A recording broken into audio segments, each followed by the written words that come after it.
Welcome to this week's Camera podcast, live out of the Edge Studios in the lovely Chelmsford. Is this Chelmsford? Well, technically it's Writtle, but yeah, Chelmsford is the big city which we're near to, but Writtle is the birthplace of radio, little village here. So Mr. Marconi invented the radio right here. Well, he did a transmission here. Sure. And you might recognize this week's guest, none other than the magnificent Scott Johnson. How's it going, man? Yeah, good. You've recovered from Dallas. So yeah, it's really good. We've been back, 3 weeks since we were out there, and just been diving straight into work again and catching up with stuff that I should have been doing in January. Yeah, we've just spent a week together in Dallas at Imaging USA, which was absolutely fantastic. Man, it was amazing. And of course, I should call you award-winning now. Well, yeah, we did okay. Yeah, we did okay. Mr. Modest, yeah, we won a Diamond Award out there, and I think I was the first non-American to win out there, which is pretty cool. Yeah. So to come back with some glass that weighed about 50 kilos in the suitcase was pretty awesome. Well, you're not a newbie to winning awards, as we can see behind you there. Yeah, you know what? I've done very well. I've done lucky, but I've worked hard at it. I've come from very humble beginnings where I thought I was really good. And when I started to enter the awards, I realised that I wasn't. And it was a massive learning curve as far as, wanting to self-improve and more importantly, listen to what I was being told to how to get those marks and get up what I wanted to get to. Yeah, we're going to talk about your journey as an award-winning photographer in a minute. And of course, one of the reasons why I love coming out and talk to photographers in their sort of natural habitat, as it were, is because we can get a really good impression of how your studio works, what the kind of things are that you do on a day-to-day basis, which ultimately leads you to being so successful in your area of photography. And if you cast your mind back a little while ago, I did a similar in-studio podcast episode at Ivan Wies's studio in London. So this will be a similar thing. So we'll have a look around the studio.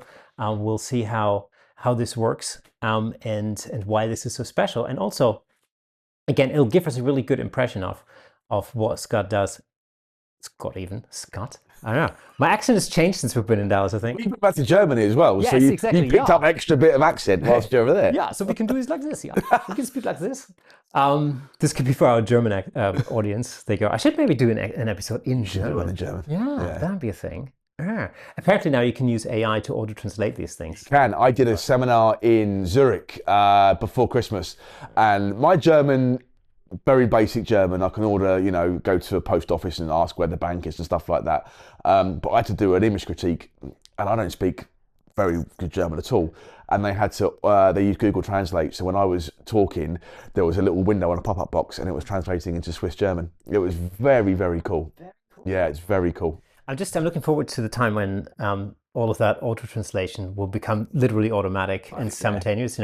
There's a thing on ChatGPT where you can use ChatGPT, you can talk to it on your phone, and so you can give it a character and it becomes, all intents and purposes, another being that you just converse with. But I started learning Swedish about a year and a half ago, right? Wow. And so what I did was I instructed ChatGPT to basically have a conversation with me in easy Swedish, right? So you can relate, talk back to it. Yeah, and basically what it would do is I would tell it, like, I've been learning Swedish for about a year and a half. I've been mainly using Duolingo, and that's just to give an idea as to where my level was. Yeah. And it completely adjusted to that in terms of vocabulary and speed. That's interesting. Yeah, and so I could literally have a conversation with ChatGPT in Swedish, in easy Swedish, in beginner Swedish, basically. Whilst I was driving the car, and it was literally like talking to somebody in the passenger seat. It's so cool. And it was weird, and I have to say, it sounded really natural. It was really interesting. Yeah. So very cool thing. So in terms of language learning, how the robot overlords. Well, yeah, exactly. That's where we are. Anyway, Scott. So we're in your studio. Yeah. Tell me a little bit about your studio and what you do in here. Yeah. So this was initially. So I worked from home up until COVID, where I had a viewing studio in Chelmsford, not too far from here, 10 years ago, and it was really expensive because it was the centre of the city, a space a bit similar to this, but it's up for like 8 flights of stairs.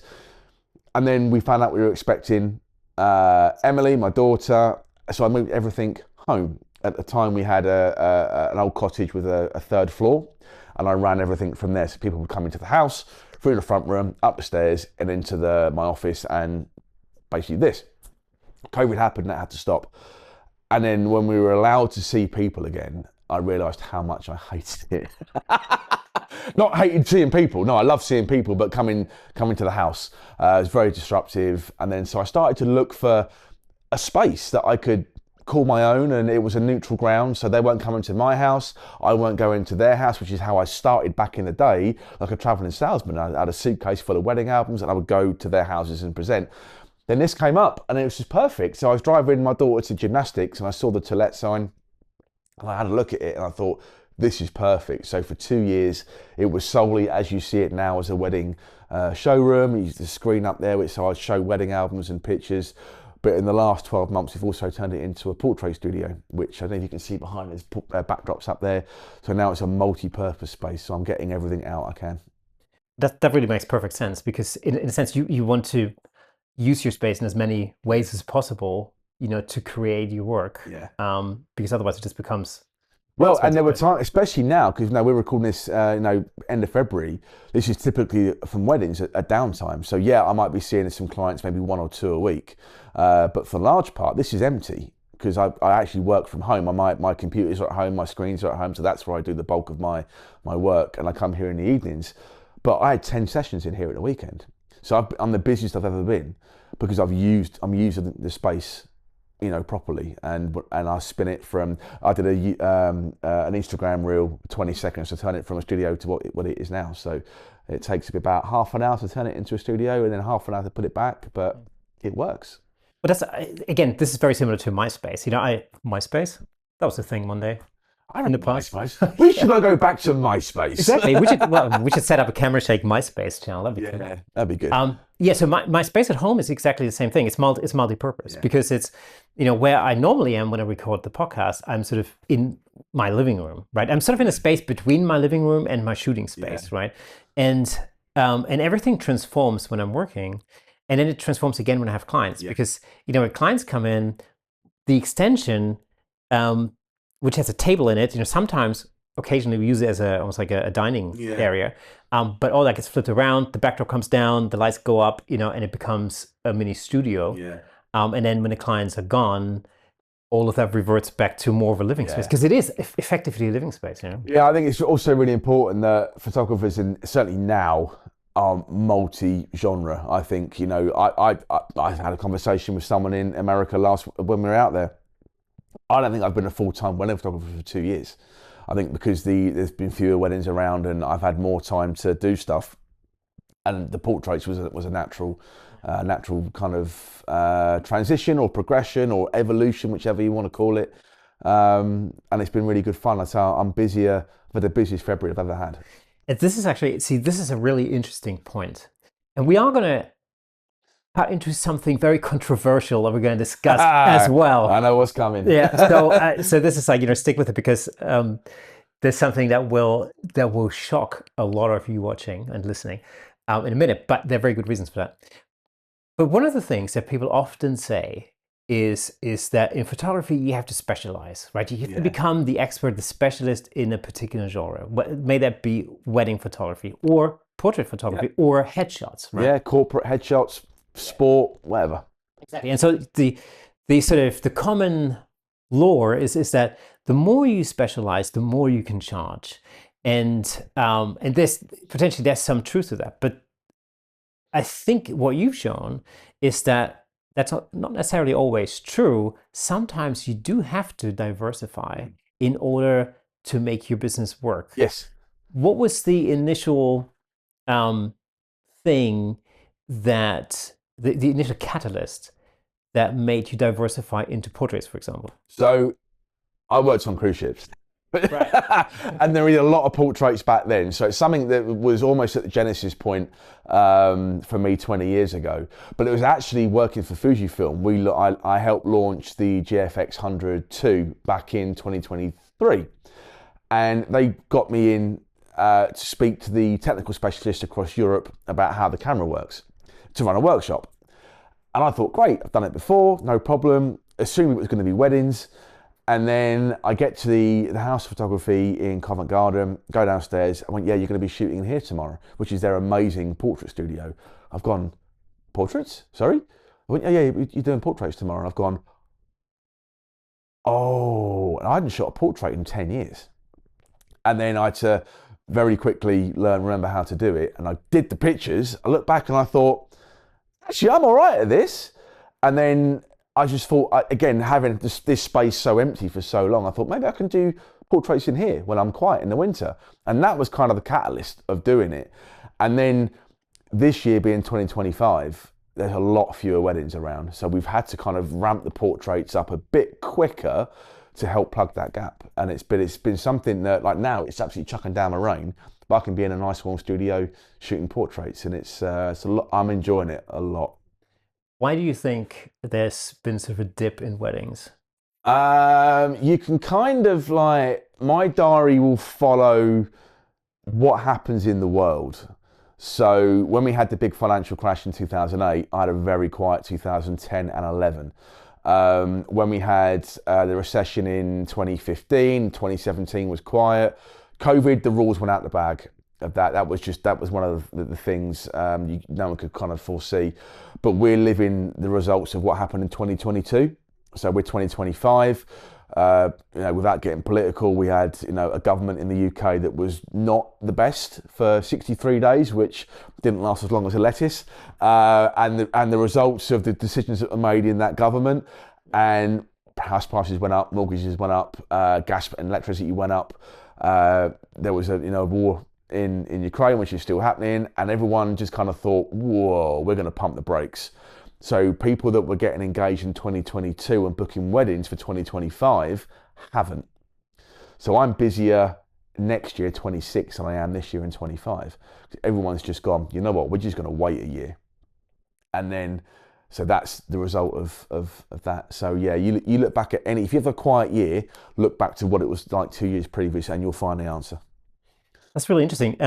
Does that mean that, I'm just presuming or assuming, do you do engagement shoots and then people book weddings on the basis of that? Or no, I mean, don't get me wrong. If someone wants to come and book a wedding and they're on the fence, I'll say, you know what, I'll do an engagement shoot for you. Oh yeah, that'd be great. And they'll book in just to help give added value to that product. Wedding shows, I get a lot of work from wedding shows and venue referrals. They're by far the biggest form of customer base for me, because venues are normally number one. A bride and groom will get engaged, they'll do a wedding fair, and we want to get married here.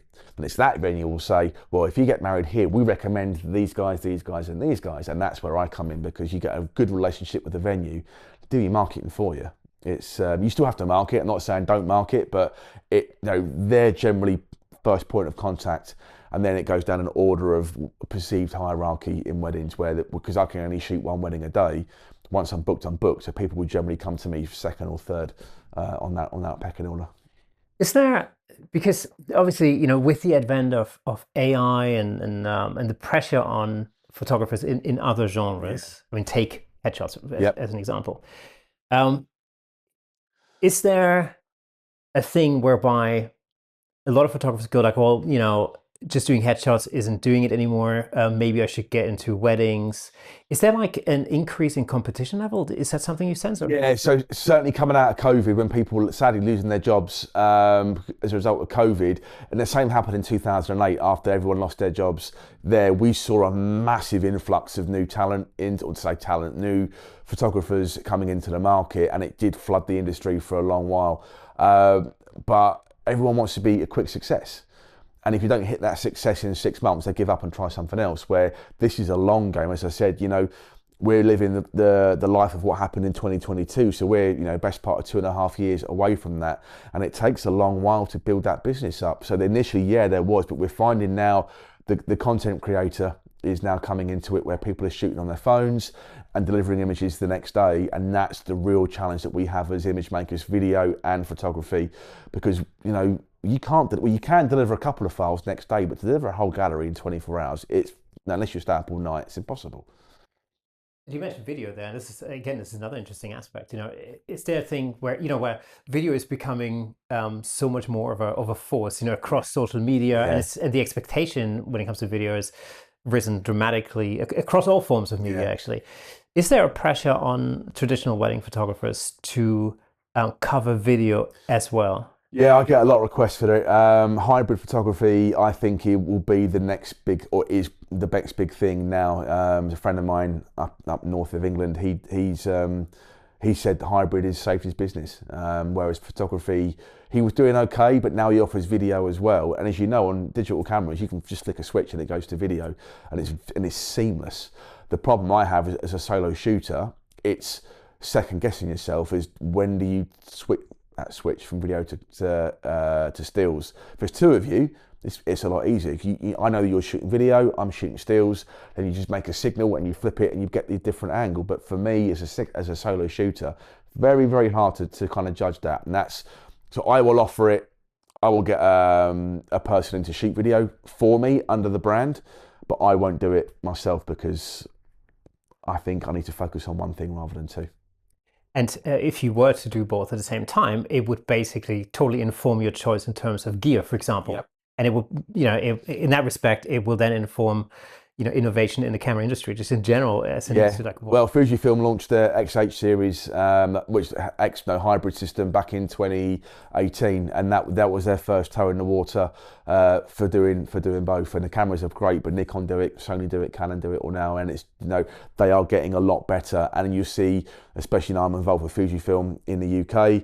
They will launch cameras specifically for bloggers and vloggers now to make reels. It's an interesting thing because obviously Canon have had sort of a long-standing, tradition almost in video. If you look back like 6, 7, 8. Oh, that Mark D2 was the flag bearer for video. Yes, right? Exactly. Yeah. But even like in even still in like pre-mirrorless times, if you cast your mind back about 7, 8 years, for instance, the YouTube landscape was basically dominated by Canon and Canon products, you know. And then Panasonic arrived on the scene and made their cameras more video centric and everything else. And now some of the other companies are sort of chewing away on the market share as it was. Nikon being a really good example. Nikon buying Red was one major thing. That was a huge thing. When I remember that happened, that was huge. Yeah, that was just over a year ago. I remember I spoke to Nikon about that at the last photography show, and they were all very hush-hush about it. Like, I can't tell you anything about it. It had just happened, like the month before. We can't possibly comment on things that may or may not have happened in the press. And it's like, we know it's, Exactly. And so, and now, of course, now we're starting to see the first results of that takeover, or whatever you call it, and that sort of technology transfer happening. And of course, with the Z series, the Z9, the Z8, and the Z6 III in particular, they've brought out models that are very video heavy and very video centric, and exactly aimed at the hybrid shooter. In fact, we're filming this with a Z8 right now. I did a bit of content before you came in with my X-T5, and it's just flick a switch and it's done. And I think any manufacturer that isn't aiming at both is making a mistake. I think you have to pitch at both now because, why would you carry two cameras when you can carry one now? Hey, let me just jump in real quick to tell you about the amazing sponsor of this episode, Platypod.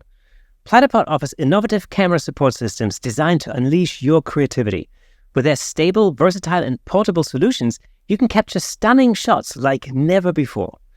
And I'm not just saying that. As the host of the Camera Shake podcast, I can personally vouch for Platypod's incredible products. They've become an integral part of the show. In fact, I'm surrounded by various Platypod products holding up lights, cameras, microphones, and so on. It's really helped to transform the way I make the show and the way I shoot at home, in the studio, and on location. But don't just take my word for it. Explore Platypod's website at www.platypod.com to discover their range of products, including the Platypod Extreme, Platyball tripod heads, and the brand new handle, of course. Make sure to follow Platypod on Instagram and Facebook at Platypod Tripods for exclusive updates, tips, and giveaways. By choosing Platypod, you're not only investing in your photography, but you're also supporting the Camera Shake Photography Podcast. Thanks again to Platypod, our amazing sponsor. Platypod, where innovation never sleeps. And then you can take that and you can basically sling back to the photographer, because this is a thing I find a lot, especially in the sort of world of the camera clubs. You have a lot of the time, stills photographers are very set in their attitude towards video, Yep. as in like, I don't do video, I'm a stills photographer, and that is it. Do you think that as photographers, whether that's wedding photographers or actually just photographers in general, across different genres, do you think that that pressure on upskilling when it comes to video is just something that's going to increase? I think so. I think the what we have now, living in a world where the client is a lot more aware of what is out there, whereas in the old days, you go to a studio and the photographer would turn up with a film camera because that person wanted to book the photographer couldn't do what they did. But now with information and tech being so readily available, everyone could just jump on and jump in. And I think people are a lot more savvy of what we can do, and it puts a lot more pressure on because they know that we can do it. And I think that's, there's a lot more pressure there now, I think, than there ever has been. And also the sort of down trickling of technology, like, people using their phones to create video and stuff. That's another sort of pressure point where you think getting good. I mean, I've got the 16 Pro Max, and I recorded a video for the societies before Christmas, and you would never know it was taken on a phone because you're getting up to 120 frames a second, and it's 4K, and it's good enough. And this is the thing. It's like, how good is good enough? It's actually the central question very often. We're shooting this on a mirrorless camera, but then there's a second angle, which I'll just point to that camera up there. That's a different type of camera. Well, I shoot medium format, predominantly for weddings and here in the portrait studio, and 95% of my clients won't know a difference. They just won't know a difference. And people say, well, what's the point? It's but I know a difference, and I don't know what I can achieve with those cameras, and it makes it's more for me than it is for them, I think. We come back to the wedding market a little bit. How common is it that couples will want both photo and video? I would say at the minute, I'm still probably 80% of my inquiries are just for photography. And it's, do you know someone that can do video? So not asking if I do both, but then I don't offer both. So the website says that I just offer pictures. So they're coming into me knowing that I just do that. I'm sure if I offered hybrid photography on the website or on my socials, the question would get asked. I still get a few that ask if I can do both, and I just say, I can get someone in to do it to work alongside me. I don't yet offer it. I tried to do it in 2022 and do both, and it wasn't good. Right. Is this something that you basically at the moment where you offer video as almost like an upsell, like an add-in? Yeah, exactly that. Yeah, so I make very little money off it. So because videographers charge a lot of money, I have a friend that comes and does it for me. I collect the money and basically give it to him to do the video, and then we offer it, but we brand it under the edge, and it all goes out as one product. I don't feel comfortable shooting hybrid. I know eventually I might have to adapt and do it, but with the portraits taking off more than what I thought it would, then we may be coming out of weddings a bit more, and just I won't have to learn to adapt. But generally speaking, I mean, if you think about it, when you're exposed to market forces like this, economic downturns, I don't know, pandemics, whatever the heck, might be next. Who knows? I mean, in this world, let's hope not another pandemic. Yeah. I mean, what is it? Another pandemic, another war? What the heck? Anything could happen. So diversifying under those circumstances can actually be a really good idea. Maybe it can even make the difference between you staying in business and not. Well, this is hence portraits. This is why we had to do it, because we looked at the numbers for weddings this year and thought, we need to do something else, because we can survive a gap. We can survive any good business can survive 3 months with a hole in the bookings, but there's a very large hole for gap of weddings this year, and we thought we need to plug that gap. And you have to look ahead, and project what you might need to be doing. We had to make that move. And so for somebody thinking, okay, well, I have to do something, I want to include portraits into my day-to-day business, basically. Again, this might be cyclical. You might have a really busy wedding season and you want to do less portraits, but then there might be downturns in the wedding industry, and then you ramp that up with portraits to compensate. But for somebody who's thinking like, "That sounds like a really good idea," and I think it is a good idea because there are a lot of similarities, especially looking at your work. A lot of it, if you strip the wedding dress and the tux, this is a beautiful portrait. Yeah, I'm using one light, which I do in here. I'm using the sun outside, or I might use a modifier. But yeah, it's the same thing. Yeah, because it is exactly the same thing. But the clientele is different. And so how do you get, like, which steps did you take to make that work? Like, what was your actual, your actual thinking, and then what did you do to book in some public Yeah, events? I mean, I'm very lucky. I've been doing weddings for 20 years. So my past client database is huge. So initially we started just going, hey, we're doing portraits now. I mean, I was always asked if I did family stuff. I was like, no, I can do it, but it'll be on location and the weather in this country is not brilliant. And all of a sudden you would just have to cancel. And then, so we just reached out to past clients and said, hey, we're doing portraits. You fancy it? And everyone's gone, oh my God, finally, yeah, we'd love you to do it because you did the wedding pictures. We love those. We'd love you to capture. We've got a family of 4 now. And I mean, I had a client in here at the weekend. I shot their wedding 12 years ago.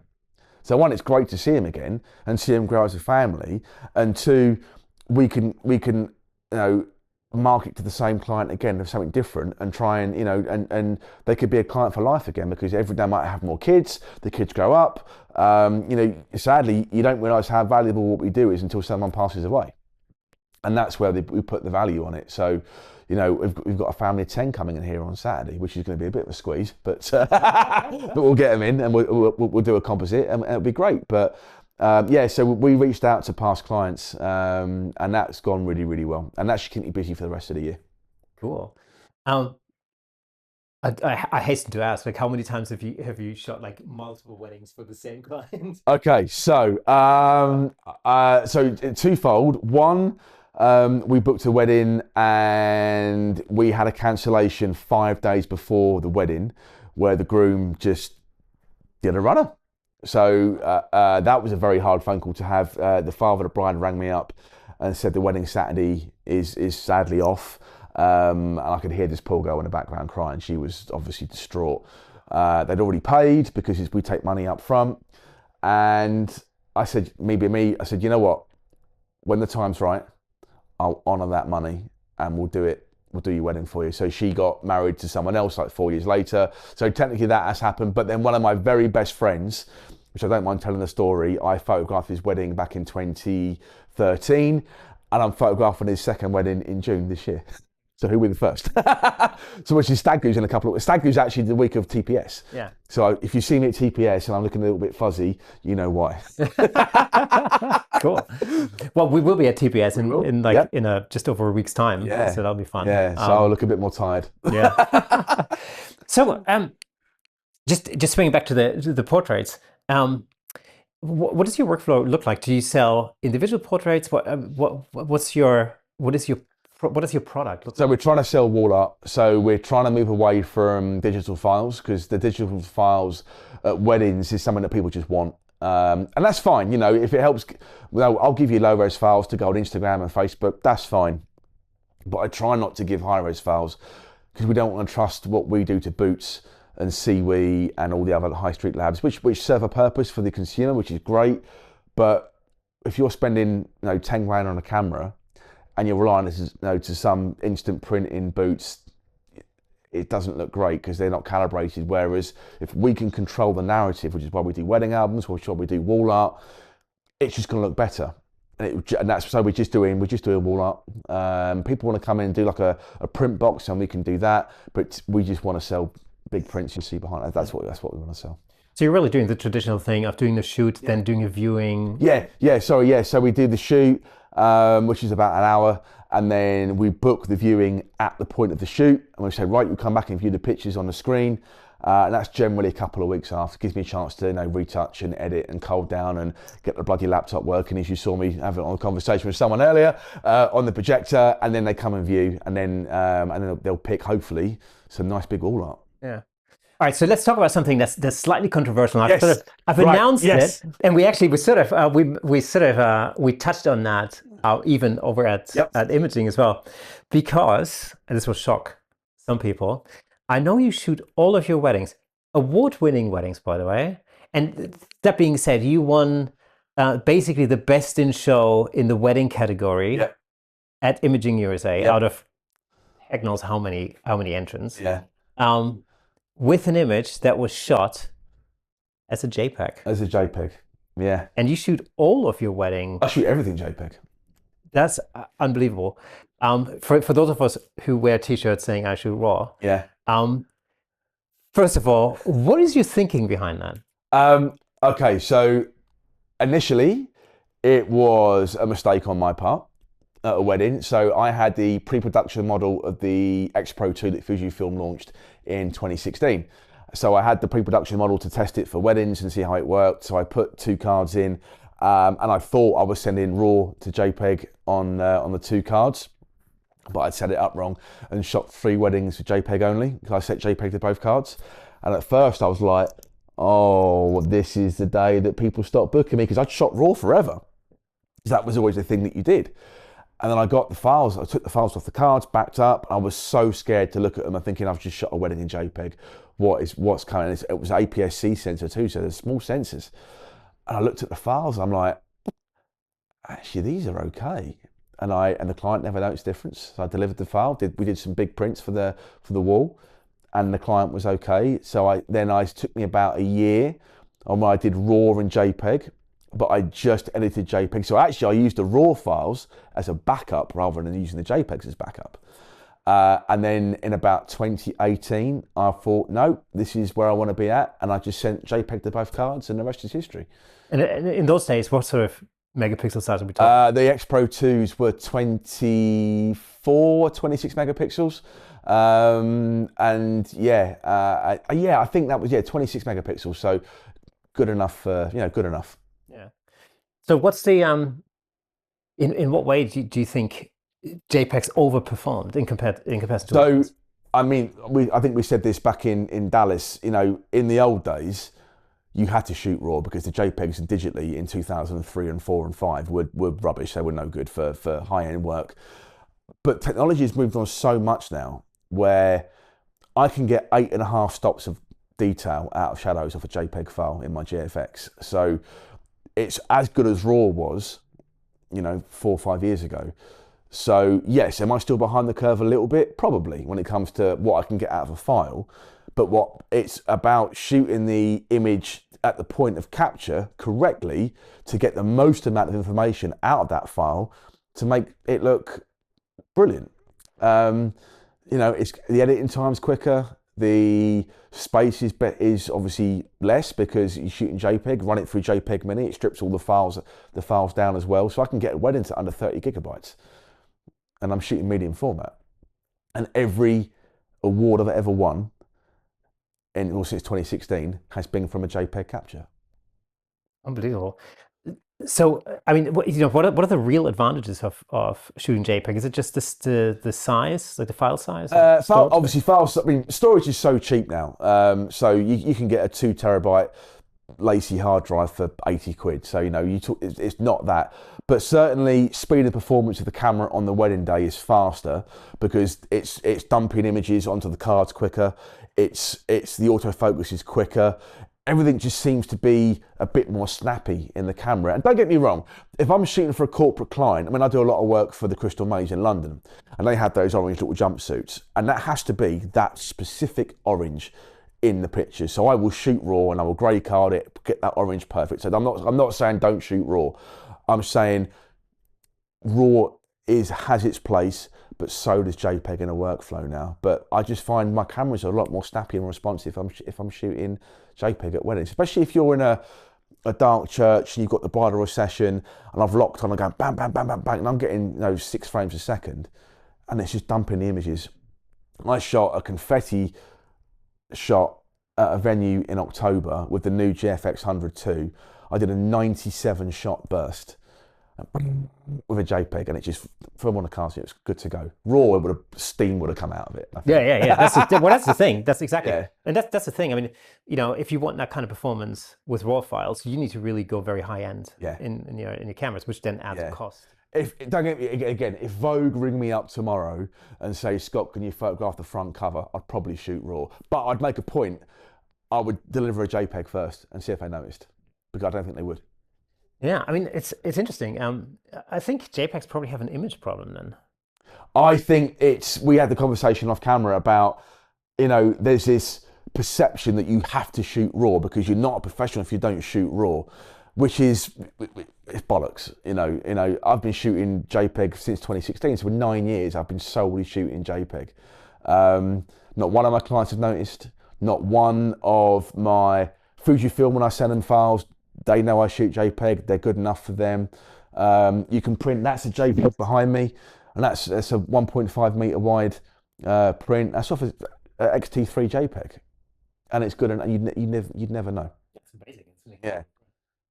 Yeah, so it's just, for me, it means I can edit a wedding in 4 hours as well. I mean, I use, there's AI stuff that I use, but I can zip through a coal in an hour and a half from a wedding of probably 2,000 pictures. And just because it loads into Lightroom quicker, I'm on my loop deck, next, 5-star, next, and I zoom in, zoom out, and it's just so much more snappy. And it just makes my life easier. And it's as you say, you just need to make sure that your skill as a photographer needs to be... That's where mirrorless is perfect, because you've got no excuse to cock up the exposure. Yeah, we all make mistakes. Of course I make mistakes, and you'll dial in a exposure that's 4 stops over exposure, and you'll think, oh, can I get that back? And yeah, you can get it back, but you've got no excuse because you're looking at the image in the EVF. And if I have my histogram at the lower right-hand corner, so I know what's peaked, I know what's dropped out, and I just override the exposure in camera to get the exposure that I know that I can get the best result of in the editing suite. And that's where the real skill comes into. It's not about RAW and JPEG, it's about getting your image correct at the point of capture to get the best result in print. Has that changed anything in your camera setup, just generally, when you're knowing you're shooting JPEGs? Are there specific settings that you change to? Yeah, so I run, because obviously when you're shooting JPEG, you can't adjust the color profile post.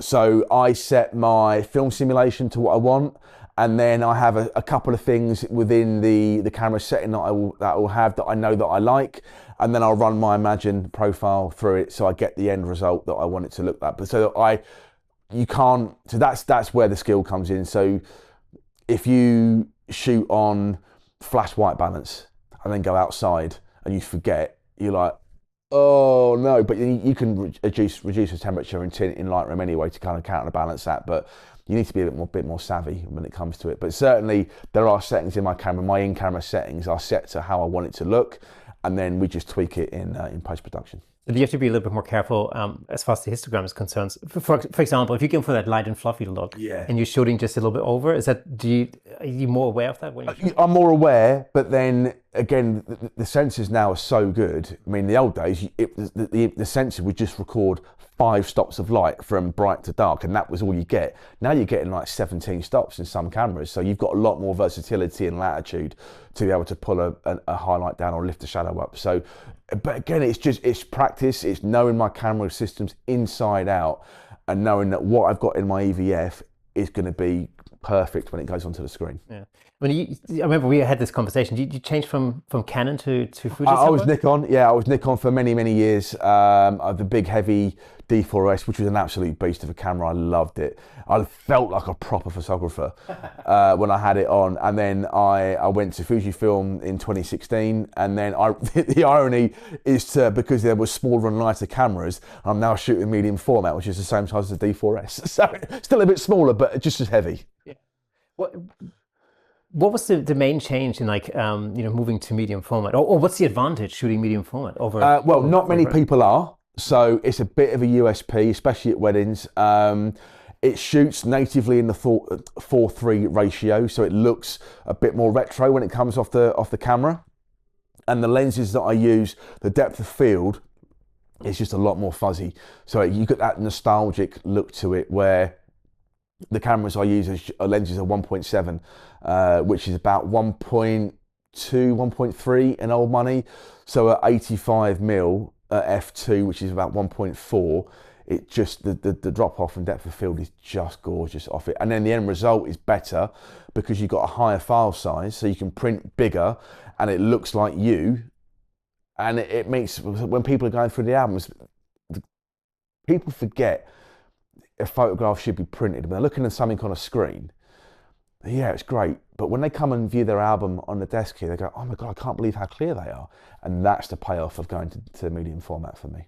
Was this a big change?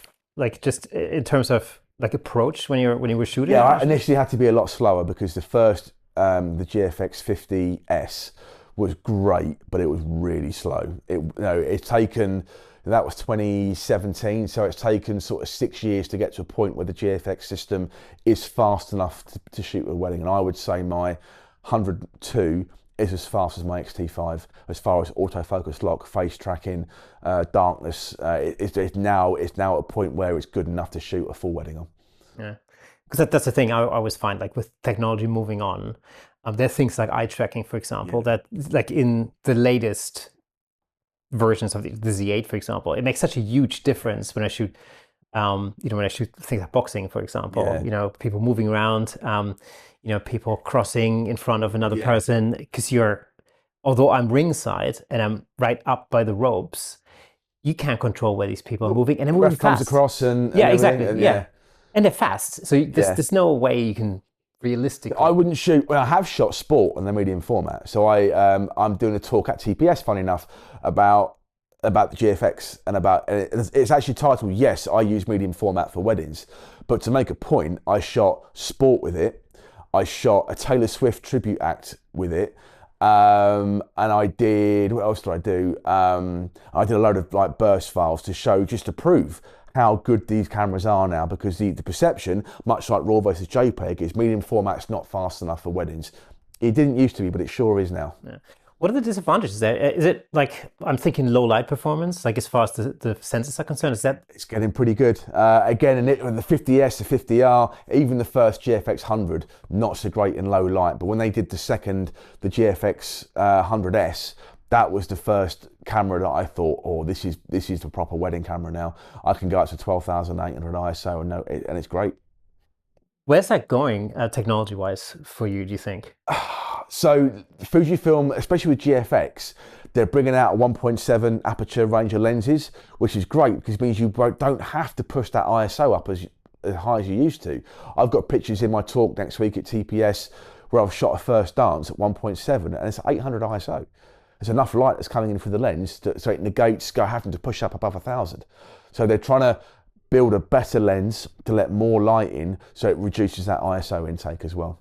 What is the sort of noise ratio like if you compare it to, let's say, I don't know, an R5 or like a Z? It's hard to say, I've never used one. But I think some noise is good. I think especially if you're shooting speeches or first dance, you want a little bit of noise in there to make it look real and a bit gritty. But 12,800, I have no problem. And I have no problem with it. It's okay. There's often like a complete what's the word?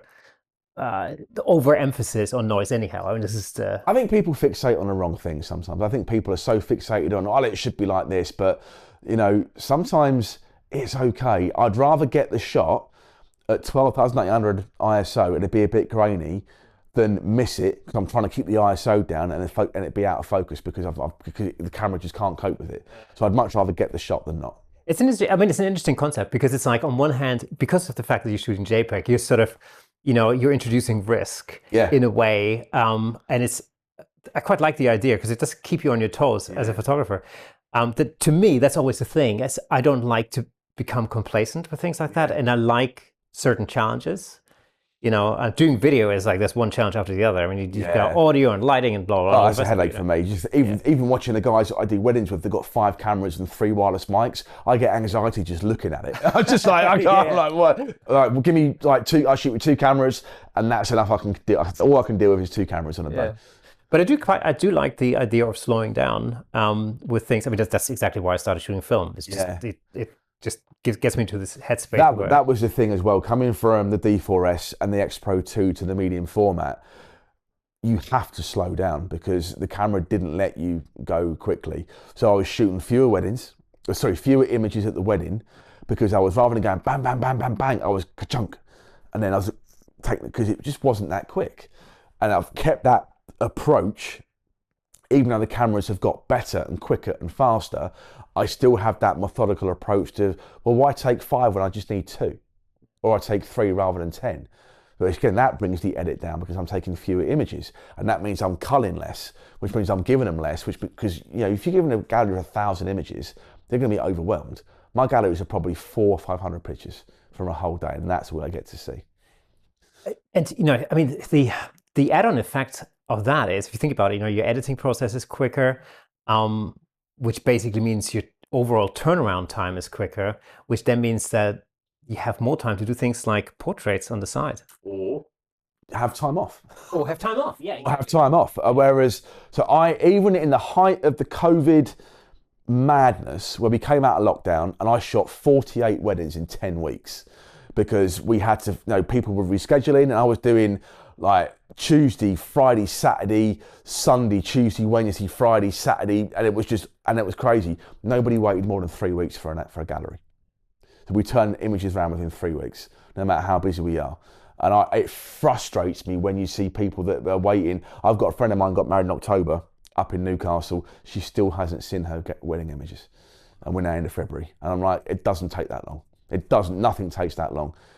It just doesn't. And so we make a point of saying, you will have your pictures back, unless you're going away for like 3-day mini moon. By the time you get back from your honeymoon, your gallery will be ready. Yeah. I mean, it's, what I loved about my wedding, and this again is something I mentioned several times on this podcast clearly, was the fact that when Daniel Akeley, who shot my wedding, the original arrangement was just digital files, because I wanted it to be like super low fuss, people that have been asking me like for months, probably for a whole year before our wedding, it's like, oh God, who are you going to get to shoot your wedding? Yeah. And I'm like, well, I don't know, no idea, didn't even think about it. And it was supposed to be so super low key. Yeah. There was no party, no like massive reception or something. There was no churchy thing, none of that. Originally it was meant to be a barbecue. Oh, cool. So actually the original idea was, right, let's get married at the registry office. Yeah. Right. Screw the whole church thing. My wife had been married before, and I, as a musician, I had played way too many weddings that I like to remember, right? So I kind of thought, I'm weddinged out. So let's just do the simplest thing possible, right? We do the full like dress and tuxedo thing, because why not? Might as well. We had a bit of a Star Wars wedding. There were Star Wars elements in it everywhere. In fact, Darth Vader was watching from behind the plant or something. I need to see these pictures in my life. Yeah. And then we kind of thought like, all right, what we'll do is, because my wife's Canadian and her family actually from the same province as mine. Actually, in fact, it was about a 45-minute car ride apart. So we thought like, okay, what we'll do is we'll do a barbecue at a house in the UK. Then we'll go over to Germany. We'll invite my German relatives for a barbecue at my mom's house. Then we'll fly to Canada and we'll have a barbecue with our relatives at my uncle's house or whatever. And then that'll be it. 3 barbecues sounds good to me. Perfect. Sounds like heaven. Until our British relatives realized that the plan was to go to Germany for a barbecue, and they all decided to come on the plane too. Can't turn down any German sausage on a barbecue. Well, exactly right. So that was like, okay, well, it's the title for the podcast right there. Yeah. So it's like it just became this thing. But other than that, and so in terms of pictures, I just thought, what, I don't know if I want. To be honest, I thought I don't know if I can be bothered to look for a wedding photographer. So Daniel and me have a mutual friend who plays in a very well-known band, and I saw their latest album design in their images that were taken as part of that photo shoot, and I really loved the imagery. And I kind of asked him like, man, who shot those images? They look really awesome. And he said, it's a guy called Daniel Akeley. So I called Daniel. I said, like, look, man, I don't know if you shoot weddings, but I really like your work, and I was wondering whether you'd come over for an afternoon, just to hang around and just to do some BTS shots, And he goes, well, as a matter of fact, you don't know that, but I do shoot some weddings now and again. So he came over, and it turned out awesome, mainly because he had a slightly different eye, but also it rained cats and dogs, as they say on that day, and we ended up doing a photo shoot in the streaming rain. I mean, I think a lot of people would have said it's just not happening because it's pouring down. Yeah, I think that comes down to you as a couple Yeah. rather than the photographer. I mean, obviously he's got the vision, but Yeah. if I ask a couple to go out like today, they go, "No, we're all right." Yeah. And then they moan about, "Well, why have we got any pictures? Because you didn't let me."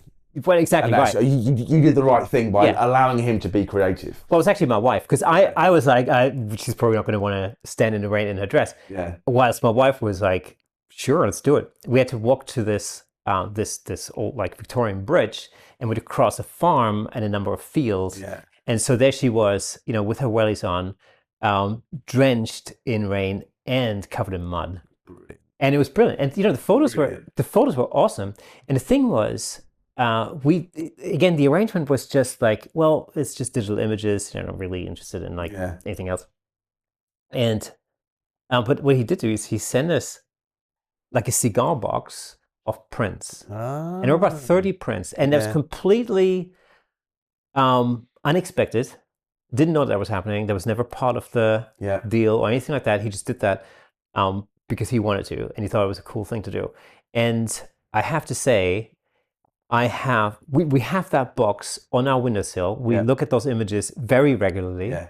I don't know the last time I've looked at the digital files on the iPad or on the phone. I mean, literally, I can't remember. 4 years ago? So I get asked all the time, do we get a DVD of the images? Right. Because back in the old days, you used to have a DVD like with all the files on. So we started doing that, and then we started doing USBs, and then Apple, in their infinite wisdom, keep changing the holes. So I now say to people, no, we don't, because the holes keep changing. I said, sorry? I said, the holes keep changing, so we can't offer you. So we have to, get a print. Oh yeah, of course. So I'll send them via FTP, of course, but like you say, your USB 3, if that's all you've got, you won't be able to access that soon. But and a DVD it doesn't last more than 5 or 6 years because the foil starts to go. The memory in a USB will eventually just stop working, whereas a book or a print is future proof. Yeah. And that's where it's important. I don't have any device that will play DVD. Yep. My laptops don't have DVD players anymore. Nope. We don't have a DVD player there's no way. I have my Xbox, we should put stuff in, but because we've got Phoenix Nights, and that's not on any streaming platform, so we just pop that in and watch that.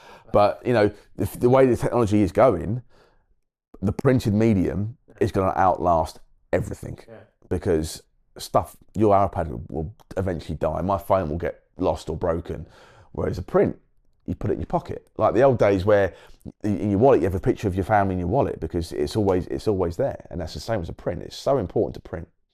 And of course, from a sales perspective, it's a perfect opportunity to create additional products, and add that to your business. No, exactly. How do you print? Do you print yourself, or do you have a? Oh no, I tried. I bought a Canon Pro 1 printer with every intention of doing my own printing for competition and for clients. That lasted about 14 minutes before I realised I couldn't do it. So I have a digital lab doing my printing for me, graphic studio doing my wedding albums, and because they're better at it than I am. And I'd rather work on the stuff that I'm good at, which is taking pictures and editing, stuff like that, rather than spending so much time on something that I can't do. And there are people that are better at it than me, so I'll just pay them to do it. And so that's it. So I have my labs are amazing. Let's talk a little bit about your studio, because that's the thing I'm most interested in. I know at least some of you will be interested in that too. Just describe your studio for us. So we're in the middle of a row of shops or places like this. We have a dog groomers next door and a podiatrist here, but this is a space where I make feel home for people that want to come in. We offer teas and coffees, and we have music playing when they come in. And they sit where I'm sitting, and the screen's up there, and we show them their wedding album. And they see it for the first time. We set it to music. We try and recreate the atmosphere of the wedding day, and we try and create a space that is a home from home. So that's why we've gone for nice comfy sofas, on-trend colours, contrasty things, and we make it feel like they're coming home. And it makes them, you know, and we've got all the products that you can see here. So no matter what album, even if they're coming in to see me for the first time, each wedding album here is of a different venue. The popular ones that I shoot at, I can say, oh, I've got a wedding album. And I just come and show, there you go, that's your venue in spring. And if we haven't got it, we plug a laptop in and we show it to them on a screen. I want them to see what their venue will look like on their day. So what's the workflow like? Do they come in for like a pre-vis type of session? Yeah, so initially we'll get a phone call or an email inquiring about if we're available on a day, and if we are, we try and get them in straight away. So we're a little backwards and forwards on email, but eventually it's like, I think it's really good if you come in, have a really, really good chat. You can tell me everything about your day. I can show you some products that we've got. I can show you what your venue looks like at your time of year, and we can get to know each other. That's a really important thing, because they might like my pictures, but if we don't connect on a personal level, then we're no good for each other, because they need to buy into what I do and how I do it, and I need to know that they're going to help me get to their vision. Whereas if I get a couple that comes in, and it happens sometimes where we just don't click, then I know that they're not going to book. And it's so important to kind of, vetting is the wrong word to use, but certainly have that pre-consultation, because not every client's my client, and I'm not everyone's photographer. And that's really, really important. It is the thing, like in retrospect, I always think like Daniel must have had like a field day with us, because I was like so not interested. Yeah, and it's like, You know? and I've had it before where, and I say it to all the clients that come in here now, and I say, I can be the best photographer on the planet, but you need to let me do it. Because I can't do the pictures that you see here and in the albums if I keep getting pushback. And if I keep getting pushback, I will stop asking, and then you'll come back and say, well, why haven't I got these pictures? I said, because you kept telling me no. Yeah. So, I mean, this was the thing. I think my attitude with Daniel at the time was, I loved his work and I wanted to not worry about it, because I put my trust in his ability. You know, and that was there was zero else going on. There was no, like, I didn't for a minute think, I want him to do this, I want him to do that. Yeah. I just sort of put my trust into him, and he. Honestly, trust is, and that you absolutely nailed it. It's, let me give you one less thing to worry about. You carry on doing you, but for half an hour you're mine. For half an hour in the day, I want you to. You've booked this amazing venue. Let's show you off at this venue, but give me half an hour to do it. I can do it in 10 minutes, but it won't be as good. And that's the secret. And if a couple trust me, then it's going to be great. And I'm not saying couples that don't trust me won't get great pictures. I'm not saying that at all, but they're buying into me, they're buying into my brand, they've contacted me for a reason, because they like the pictures. Well, if you like those pictures, then you need to let me do the stuff that I do. Yeah. See, I think this is why it's so important also to have a physical space and meet people face to face. Because I know that, especially since COVID, with a lot of wedding photographers that I've spoken to, they sort of changed that initial meeting over to, like, let's say, a Zoom meeting, for example. This is place, don't get me wrong, where a lot of venues, people will live an hour and a half away, and I'll say that initially we have a chat on Zoom, and if we connect, then I'll get them in. And then, because sometimes that's kind of helped in a way to maybe not pre-select, it's a horrible way of saying it, but as I said, not every client's for me. And if I don't get that connection and vice versa, they probably won't come in for that face-to-face. But I still try and get everybody in here. I still try, unless they live like 2 hours away, I'll get them to come in, because it's hard to sell an album on a website. When they come in and they're looking and they're touching, they're feeling the quality of the leather, they can see the quality of the printed product, they can see how well they've been put together. That will put me over even more than me putting myself over. They're like, we like him, but we love these. Can we have one like this? Of course you can. And then the rest is easy. And I mean, the proof is in the pudding, because, you know, one just has to look at your awards shelf over there to see that, you know, that theory obviously pays off. Is it pretentious? Probably, but I've worked really hard. But clients, they don't really care. That you know, it's a bit of glass, it looks great, but they don't care that I've won the award. They care how good the work is because I've won the awards. Because I've put that attention to detail in the pictures, because I've spotted that engagement ring isn't quite central, or the cuff isn't out, or the dress has got a ripple in it. And that's what turns a picture into something like that. It's knowing the difference, that extra 5%, which is going to score that bit higher, resonate with that judge a little bit more. And that's where these things come into their own, because I'm looking for those little finite details that most other people won't see. What's next for you? Like, what's the next step? So you've obviously gotten your wedding photography to a level that's hard to surpass, right? You've added portrait photography to your portfolio, and I've seen some of the results that look stunning.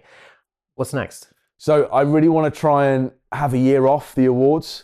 I need to focus more on the business side of things and really get the portraits working for themselves. And then I want to win one of those for a portrait. I really want to win a portrait award. I can get an award for a portrait, but I'm going to have a couple of years off entering for awards. It's exhausting. I mean, last year I entered the Society's competition. I got 140 images entered for a year, so it's a lot of hard work. But I need to focus on building the business back up to where it was pre-COVID, because I spent a lot of time on awards, qualifications, and I spend a lot of time judging, which I love. But it takes a lot of time away as well. So I need to focus on building the business to where I want to be in, and hopefully retire at 55. But we'll see. We'll see. Scott, it's been an absolute pleasure. Thank you so much for inviting me over here. It's always an absolute thrill hanging out. It's good to chat. I know you a little bit from previous, but it was a lot of fun hanging out with you in Dallas. And thank you for coming to Denny's with me, because no one wanted to go. It was only you. It was only you that wanted to come to Denny's and have my hash browns and my steak and eggs. Pancakes, man. Anytime. But it was great. No, thanks for coming in. I really appreciate your time. So there you have it, folks. That was it. Camera Shake Podcast episode. I don't even know what that episode is. 240, whatever it is. Live from the studio near Chelmsford. I can never remember the name of the Rittle. Yeah. Live from Rittle. There you go. I hope you enjoyed it. I'm planning on doing a lot more of those. In the meantime, if you are listening to the audio version of this episode, be reminded that there's a fully colored, fully fledged, technicolored version over on YouTube. All you have to do is go over to youtube.com, type in Camera Shake or Camera Shake Podcast in the search bar, and you find all the goodness there. And of course, you'll have the opportunity to see our guests' photography there in full Technicolor as well. In the meantime, make sure you tune back in every Thursday, and meet us over on Facebook in our Facebook group. Check us out on Twitter, and more recently on Blue Sky as well. So with that being said, see you next Thursday.